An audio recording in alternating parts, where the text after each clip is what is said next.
Warmer weather is finally here, and with it comes a potential nightmare for every busy parent who owns a car.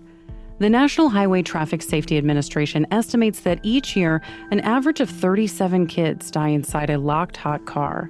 This phenomenon, affecting infants to 3-year-olds, is called pediatric vehicular heat stroke, and it happens in much cooler weather than you'd think. Unfortunately, this has happened in temperatures as low as 57 degrees, which seems shockingly low. It really only takes about 10 minutes for the inside of your car to heat up by about 20 degrees. So if you think about what the ambient temperature is outside, it happens in a short amount of time, depending on how warm it is outside.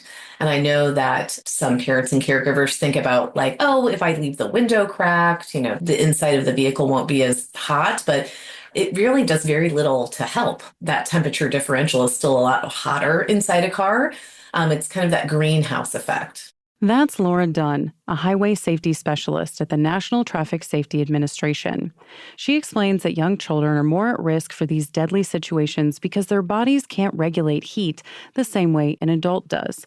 In fact, their body temperature rises about 3 to 5 times faster, so it doesn't take long for a child to succumb to the heat. Still, many of these parents aren't willingly leaving their kid in a locked car. While the immediate reaction is often to think the worst of someone who forgets their child in a car, Dr. David Diamond says it's not an accurate marker of bad parenting. In reality, the neuroscientist says it can happen to anyone, even the most loving caregivers. When people forget a child in a car, there's this knee-jerk reaction, which is we forget lots of things. We forget our keys, we forget to stop at the store, but you're not supposed to forget a child in the car. And then you see these vitriolic, really horrific comments online in which people now will say only bad parents forget kids in cars, good parents, and people say, I would never forget my child in a car. And I have spoken to so many parents who had actually judged other parents before and said, I would never forget my child in a car until they did forget their child and their child died.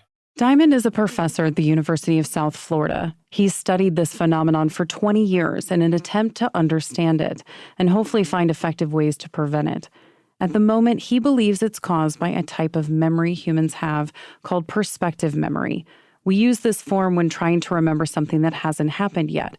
For example, remembering to stop at the store on your way home from work, or recalling to take your medication at night before bed.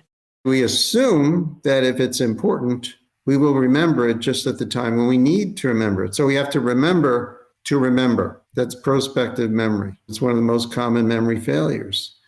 And that's why we know how routinely we are to forget to do things in the future, which is why when there's something important, we put it on our calendar and we get reminders. Because we know that if we don't get a reminder, we'll forget to do it. Diamond studies the neurobiology of perspective memory, hoping to discover why it fails, especially when the stakes are so high. If we could design the perfect system, we could have a little flashing light in the corner of our eye saying, your child is in the car, don't forget. But we don't have that. And the real problem is that our brain is always multitasking. We are thinking about what's going on now. We are planning on what we'll do in the future, whether it's this afternoon or farther in the future.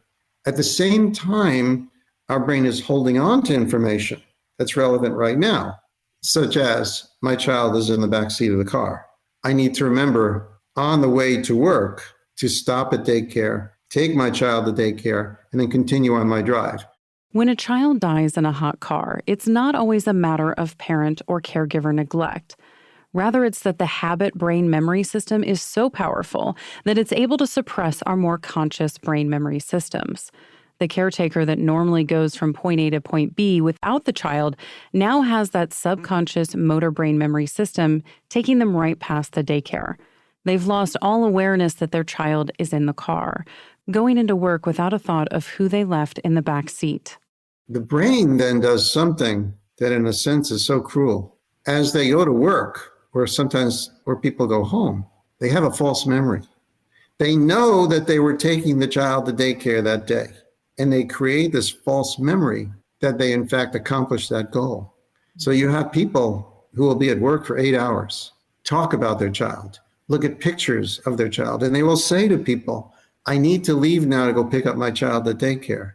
And when they go to their car to find that their child has died, they have this horrific, almost unreal experience that their child spent the entire day in the car and died of heat stroke. But why would our brains have developed to allow such a horrible scenario to take place? Diamond says it's not a matter of brain evolution, but of modern technology. He says that the issue of children being forgotten in cars became more prominent after the invention of airbags. Prior to the 1990s, almost no children died in hot cars because infants were always placed in the front seat if no one else was in the car. And it's really with the development of airbags that when they were deployed initially, you find children dying as a result of the deployment of airbags in the front seat.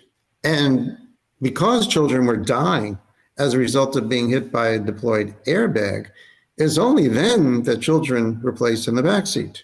And that led to the opportunity now to forget the child, which is out of sight, out of mind. Realize, if you're talking about human brain functioning, children were never out of sight. Someone was always caring for our children. And it's really only as a result of modern technology that we are caring for children that are completely out of sight, out of mind. Dunn says the greatest risk factor for pediatric vehicular heat stroke occurs when there's a break from routine. So a parent is taking the child to childcare that doesn't normally do that, or there's a doctor's appointment and the routine of that family is off for whatever reason. That is, I would say, the predominant risk factor. But, other risk factors that, have been noted for this are a change in how the parent interacted with the child during that drive, right? So maybe the child fell asleep during that drive when they usually don't, or a lack of cue for the parent, meaning, if they're quiet, you're not getting those auditory cues that you normally would, a stressful or distracting kind of experience during or before that drive, sleep deprivation, losing awareness of the child kind of at that choice point where you would turn left to go to childcare versus turning right to go to work. This is not something that happens to especially negligent parents. This is something that all people are susceptible to. Although the National Highway Traffic and Safety Administration doesn't track legal consequences, Dunn says that 20 states have unattended child and vehicle laws.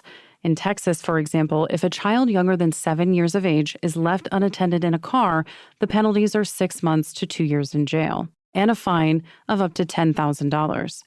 If another child is in the car, that child must be 14 years of age or older to be considered an attendant. In Illinois, a child under 6 must not be left unattended in a car for more than 10 minutes. Any violation that causes the death of that child results in a prison sentence anywhere from 2 to 10 years. To reduce the risk of forgetting, the National Traffic Safety Administration offers some important tips, like never leaving a child unattended in a car for any amount of time. It's just not worth the risk. You never know what will kind of stop you from your quick errand and change that scenario. So never leaving a child in a vehicle unattended is number one. I would also say make it a habit to look in the back seat. Every time you exit the car, make sure you have visual confirmation that your child has gotten to where they're supposed to be. Some tips that we've mention perhaps putting, your work bag or your cell phone or something that you need for the day in the back seat. So you have to physically open that door and look to give that visual confirmation that your child is no longer in the vehicle. Another thing that I would say is lock the car. If you're at home, lock your car and put those keys and those key fobs up and out of reach. Talk to your kids about that the car is never a safe place to play. Dunn also recommends having your daycare provider call you if your child doesn't arrive within a certain time frame. That way, if a child is left in your vehicle by mistake, you'll find out before disaster strikes. And since that can happen to even the most attentive parent, Diamond implores people to have compassion for parents who have left a child in a car as a result of a memory failure. Their suffering is beyond belief. There have been parents that have committed suicide once they have learned that they caused their child to die. There are also parents and caretakers that are found guilty of manslaughter and even murder, and they then suffer a lifetime of incarceration, all because of a memory failure. So I really think it's important to be sympathetic rather than judgmental. You can learn more about child passenger safety and our guests Dr. David Diamond and Laura Dunn on our website, radiohealthjournal.org. For more behind the scenes, follow Radio Health Journal on Facebook, Instagram, and X. Our writer-producer this week is Polly Hansen. Our lead producer is Kristen Farah. Our executive producer is Amira Zaveri. I'm Elizabeth Westfield.